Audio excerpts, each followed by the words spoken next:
জীবনে চলার পথে হঠাৎ করে কেউ যদি আপনার জীবনে আসে আর আপনার অতীত বলে আপনাকে পাগলের মতো ভালোবাসে, বিশ্বাস করেন এই ভালোবাসাগুলো বেশি দিন থাকে না। আর আপনিও অন্ধবিশ্বাস করবেন না, কারণ এই ভালোবাসাগুলোর পিছনে লুকিয়ে থাকে মিথ্যার আশ্রয়। এমনও তো হতে পারে সে তার ভালোবাসার মানুষটার সাথে ঝগড়া করে কিংবা অভিমান করে আপনার সাথে টাইম পাস করতেছে, কিছুদিন মিথ্যা নাটক করতেছে তার কষ্টগুলো ভোলার জন্য।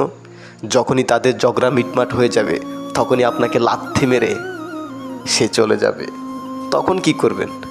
তাই কারো অতীত কিংবা বর্তমান ভালোভাবে না জেনে অন্ধবিশ্বাস করবেন না, তাকে পাগলের মতো ভালোবাসবেন না।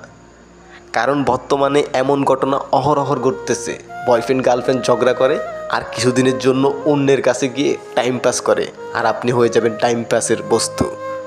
তাই নিজেকে সেফ রাখুন আর যাচাই বাছাই করে ভালোবাসার মানুষ সিলেক্ট করুন।